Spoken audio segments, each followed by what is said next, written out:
Once upon a time in a busy city, there was a wealthy family. The parents, Mr. and Mrs. Benjamin, were always working hard to make money and grow their business.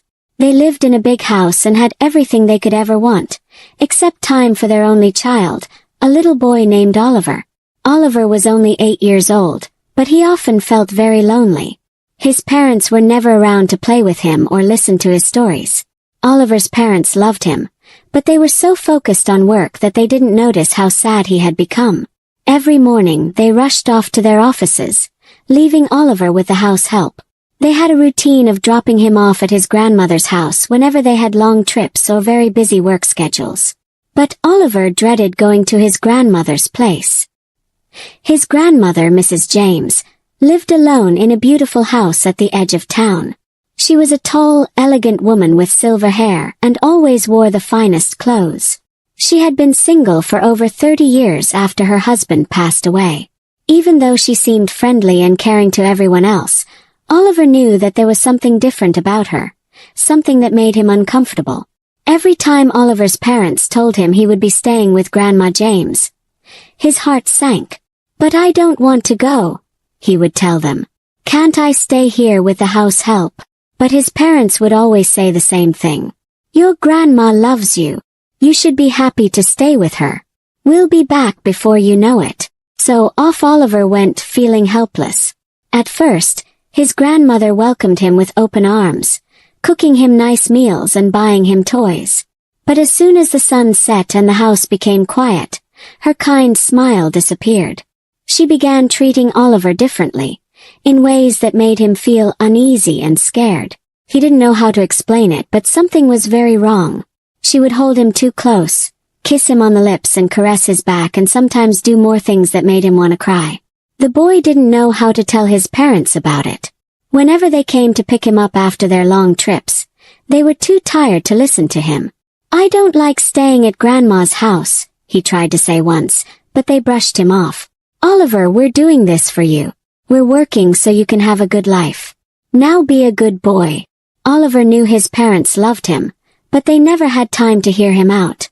The grandmother, on the other hand, always acted sweet and caring in front of them.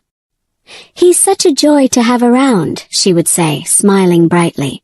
Oliver hated those moments because no one could see what was really going on. At school, his teachers noticed that Oliver wasn't the cheerful boy he used to be. He became quieter, sadder, and often sat alone during playtime. His friends would ask him to join their games, but Oliver just didn't feel like playing anymore. His heart felt heavy with a secret he didn't understand. He knew what his grandmother was doing was wrong, but he didn't know how to stop it. She always told him, "Don't tell anyone, Oliver. This is our little secret. If you tell, no one will believe you. They'll think you're lying." And so Oliver stayed silent. He thought maybe his parents were too busy to help him, and he felt completely alone. The more time he spent at his grandmother's house, the worse it got. The nights were the hardest. He would lie awake, hoping for the sun to rise quickly so that he could go back home. One day, after a particularly long stay at his grandmother's, Oliver sat by the window of her house, looking out at the world. He watched other children playing outside and wished he could be like them, carefree and happy. But instead, he felt trapped in a world where no one seemed to care about his pain. Grandma James continued her life as though everything was normal, always wearing her fancy clothes and acting like the perfect grandmother in front of others. But when it was just her and Oliver, she was different. Oliver knew he needed to do something, but he didn't know what. At school, Oliver's behavior grew even more unusual. He wasn't just quiet anymore. He looked tired all the time, as if he hadn't slept in days. His clothes were always neat and clean, but his eyes looked empty, and his smile had disappeared. His teachers started to worry about him. One day, Mrs. Jack, his class teacher, asked him to stay after class. "Oliver, is everything okay?" she asked, her voice soft and kind. She knelt down to his level, trying to meet his eyes, but Oliver just stared at the floor. He didn't know how to answer her. He felt ashamed, confused, and scared. What if no one believed him? What if his parents got angry with him for saying something bad about his grandmother? "I'm fine," Oliver mumbled, barely loud enough to hear. Mrs. Jack wasn't convinced. She had seen this kind of sadness before in other children. She knew that something was wrong, but without Oliver saying anything, she couldn't do much to help. She let him go, hoping he would open up later. But for now, Oliver remained silent. At home, his parents barely noticed the changes in him. They were always in a rush, preparing for the next business trip or meeting. When Oliver tried to talk to them, they were too busy or too tired to listen. "Not now, Oliver," they would say. "We'll talk later." But later never came. One night, while lying in bed at his grandmother's house, Oliver couldn't take it anymore. He felt trapped like he was in a cage. His chest felt tight and tears welled up in his eyes. He thought about running away, but where would he go? He had no one else to turn to. His parents were never there, and his grandmother made sure to keep their secret hidden. "Don't tell anyone, Oliver," she would say with a sweet but threatening smile. "No one will believe you. This is our little secret." Oliver hated those words. They made him feel so small, like he didn't matter. He wished he could scream, but instead he cried quietly into his pillow, hoping the morning would come soon. The next day at school, he sat alone during lunch, poking at his food. His friends noticed that something was wrong. "Oliver, do you want to play with us?" one of the boys asked. But Oliver just shook his head. He didn't feel like playing. Nothing seemed fun anymore. One of his friends, a girl named Grace, sat down beside him. "You look sad all the time now," she said, her voice full of concern. "Are you okay?" Oliver wanted to tell her the truth, but the words wouldn't come out. He didn't know how to explain what was happening to him. He just nodded and said, "I'm fine," even though he wasn't. One evening, as Oliver was getting ready for bed at his grandmother's house, she came into his room with that same fake smile. Oliver's heart started to race. He knew what was coming and he hated it.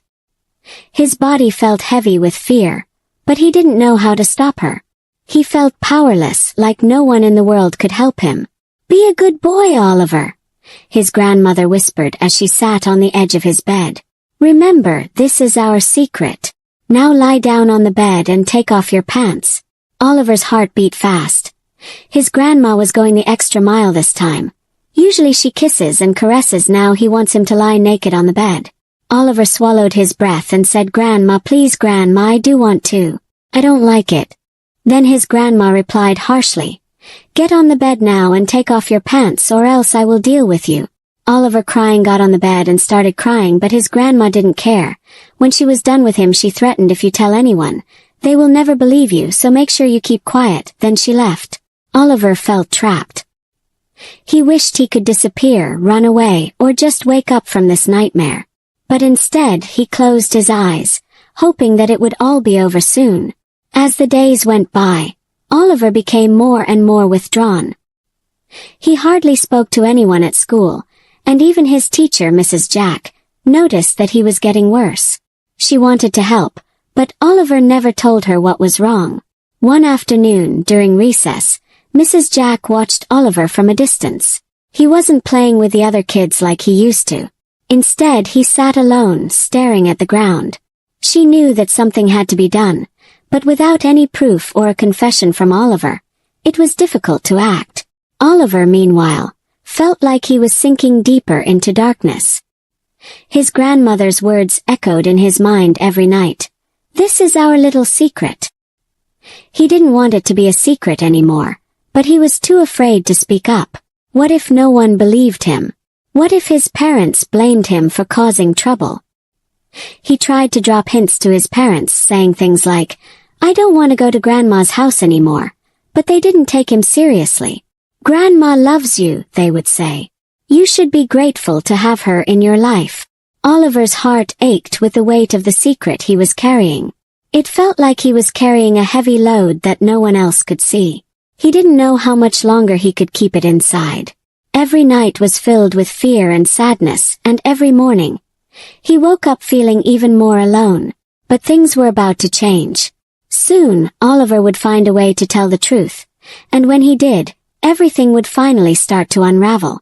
One sunny morning, Oliver arrived at school feeling the same heavy weight on his heart.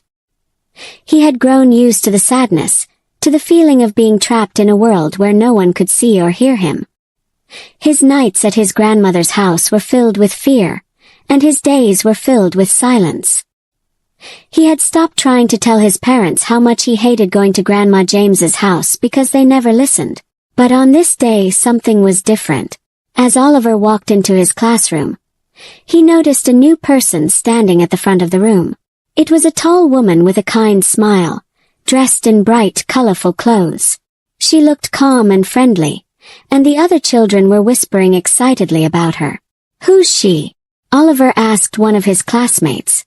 "She's a guest speaker," his friend replied. "She's here to talk to us about something important." Oliver didn't think much of it and quietly sat down at his desk. His mind was still clouded with worry about his next visit to his grandmother's house. But as the woman began to speak, something inside Oliver stirred. "Good morning, children," the woman said with a warm, gentle voice.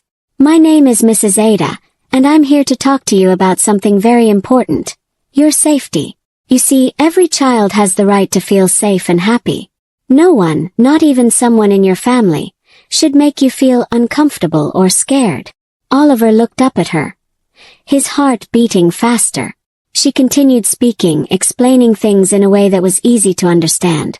She talked about how sometimes people can do things that aren't right, even if they pretend to care about you. Mrs. Ada told the children that their bodies were their own, and no one had the right to touch them in ways that made them feel bad. "If anyone is touching you in a way that makes you feel sad, scared, or uncomfortable," she said, "you should tell a trusted adult. Could be a teacher, a parent, or even someone here at school. We're here to help you. You don't have to keep it a secret." The word secret made Oliver freeze. His grandmother's voice echoed in his mind. "This is our little secret." For so long, Oliver had believed he had no choice but to keep silent. But now, for the first time, he heard someone say that keeping such a secret wasn't right. Mrs. Ada then said something that made Oliver's heart race even more. "And if you're ever afraid to speak up, remember that we will believe you. We will listen to you, and we will protect you." Oliver could hardly breathe. His thoughts were spinning, and he felt a mix of fear, confusion, and hope. What if someone did believe him? What if telling the truth could finally end the nightmare he was living? After the talk, Mrs. Ada asked the children if they had any questions or if anyone wanted to talk privately. Some children raised their hands and asked questions about feeling safe and what to do if someone tried to hurt them. Oliver stayed quiet, his heart pounding in his chest. When the bell rang for recess, Oliver stayed in his seat, watching as the other children rushed outside to play. He felt like something inside him was pulling him in two directions. One part of him wanted to keep quiet like he had always done, to keep the terrible secret his grandmother forced him to carry. But another part of him, the part that had listened to Mrs. Ada, was telling him that maybe, just maybe, it was time to speak up. As he sat there, lost in thought, his teacher, Mrs. Jack, approached him. "Oliver, do you want to talk?" she asked gently. Oliver hesitated. His throat felt dry, and his hands were trembling. He didn't know how to start. What if no one believed him? What if his grandmother found out he had told? But then he remembered Mrs. Ada's words. "We will believe you." With a shaky voice, Oliver finally spoke. "Mrs. Jack, I don't like going to my grandmother's house." Mrs. Jack looked at him with kind eyes. "Why, Oliver?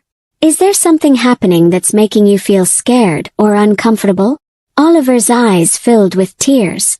For so long he had held everything inside, afraid that no one would understand. But now, sitting in front of his teacher, he felt like the secret was too heavy to carry anymore. He had to tell someone. "It's my grandma," he whispered. She touches me in bad ways. She tells me it's a secret, and I can't tell anyone." Mrs. Jack's face grew serious, but she stayed calm. "Thank you for telling me, Oliver," she said softly. "You're very brave. I'm going to help you, okay? You don't have to be scared anymore." Oliver nodded, tears spilling down his cheeks. He felt both scared and relieved. For the first time he had told someone the truth. Maybe now things would change. Later that day, the school contacted Child Protective Services. When the social workers arrived, they spoke to Oliver gently, asking him about what had been happening. Oliver told them everything. He talked about the nights at his grandmother's house, how she made him keep her terrible secret, and how scared he had been to tell anyone. The social workers listened carefully, taking notes and asking questions to make sure they understood what Oliver was saying. They didn't rush him or make him feel like he was wrong. Instead, they reassured him that he had done the right thing by telling them the truth. Once the investigation began, the truth quickly started to unfold. The social workers visited Oliver's home and spoke to his parents, who were completely unaware of the nightmare their son had been living. At first, they were confused and didn't want to believe it. How could this happen in their own family? How could someone they trusted, like Grandma James, do something so terrible? But when the doctors examined Oliver, they found signs of the abuse. There were scars on his body that told a story he had kept hidden for far too long. His parents were shocked and heartbroken. They had been so busy with work, so focused on making money and building their careers, that they hadn't noticed the pain their son was going through. Oliver's father, Mr. Benjamin, sat down in disbelief. How could we not see this? How could we have let this happen? Mrs. Benjamin wept, clutching her son's hand. She felt guilty for leaving him with his grandmother so many times, for not listening when he tried to tell them that he didn't want to go. The social workers promised that they would do everything to keep Oliver safe. They explained that his grandmother would be investigated, and that Oliver would no longer have to visit her. Oliver felt a mixture of relief and sadness. He was glad that he had told the truth, but part of him still worried about what would happen next. For the first time in a long time, Oliver didn't feel alone. He had finally found his voice, and now people were listening. The days after Oliver's confession felt like a whirlwind of emotions. While his parents struggled to come to terms with the horrific truth, the authorities wasted no time in investigating Grandma James. It wasn't long before the police arrived at her house, knocking on her door with stern faces. At first, Grandma James tried to act innocent. "What is the meaning of this?" she asked, her voice trembling with false concern. "Why are you here?" But the police had already gathered enough evidence. They knew about the scars on Oliver's body, and they had his testimony. Despite her wealth and social standing, Grandma James couldn't escape the truth. She was taken into custody, and the community was left in shock. No one had suspected that someone like her, an elderly, respected woman, could commit such a horrible crime. As the investigation deepened, more dark secrets about Grandma James came to light. It turned out that Oliver wasn't her first victim. There had been other children, young boys who had been too scared to speak up. They had suffered in silence, just like Oliver had, believing no one would believe them if they told the truth. The news spread quickly, and people in the village whispered in disbelief. "How could this happen?" one neighbor asked. "She always seemed so kind," another murmured, shaking their head. Who knew she had such darkness in her heart? For Oliver, the arrest of his grandmother brought both relief and sadness. He no longer had to face the fear of going to her house, but it hurt to know that someone he had once called family had caused him so much pain. His parents, overwhelmed with guilt, tried their best to comfort him. But Oliver still felt the weight of everything that had happened. The court case that followed was swift. With the overwhelming evidence of her abuse, Grandma James was found guilty of all charges. She was sentenced to spend the rest of her life in prison. The judge, looking at her with disgust, spoke firmly.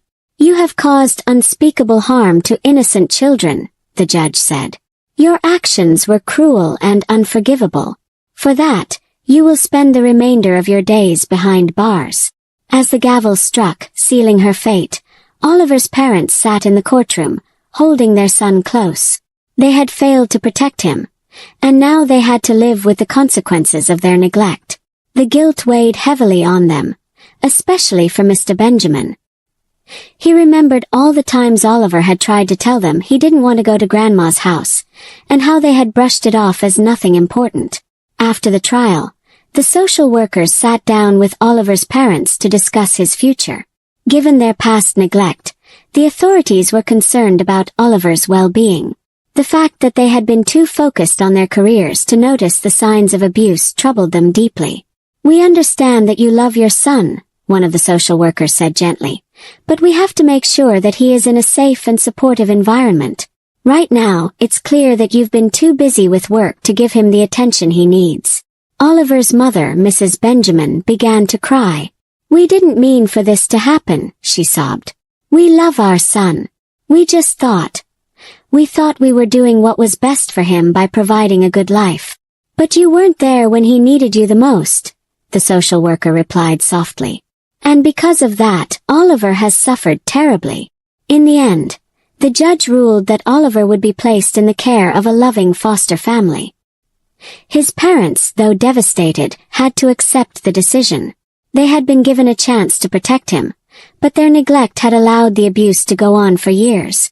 Now, Oliver would be living with a family that could give him the attention and love he so desperately needed. Oliver's new foster parents were kind and gentle. They welcomed him into their home with open arms, making sure he felt safe and loved from the very first day. Unlike his old life where his parents were too busy to notice him, Oliver's new family made him feel like he mattered. They listened when he spoke, asked how he was feeling, and comforted him when memories of his past haunted him. As the weeks passed, Oliver slowly began to heal. His nightmares became less frequent, and the fear that had once gripped his heart started to loosen its hold. His new parents made sure he saw a therapist regularly, helping him process everything he had been through. They taught him that it wasn't his fault and that he was brave for speaking up. One day, as Oliver sat in his new room, surrounded by books and toys, he realized something. For the first time in a long time, he felt free. The dark cloud that had hung over him for years had finally lifted. The memories of his grandmother's house would never fully disappear, but they no longer had the power to control him. At school, Oliver made new friends and even began to excel in his studies. His teacher, Mrs. Jack, noticed the change in him.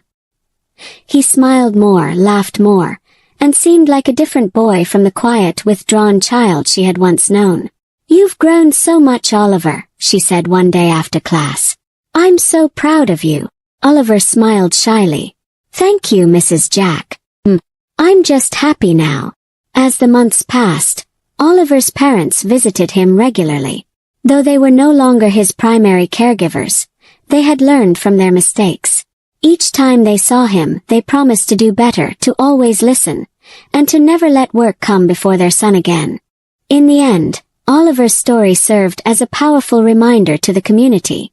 Parents everywhere became more mindful of who they left their children with and started paying closer attention to their children's needs. The school also made sure to bring in more guest speakers like Mrs. Ada, ensuring that all children knew they had a voice and that there were adults who would listen and help them if they were ever in trouble. As for Oliver, he continued to grow and heal, knowing that his bravery had saved not only himself but possibly others as well.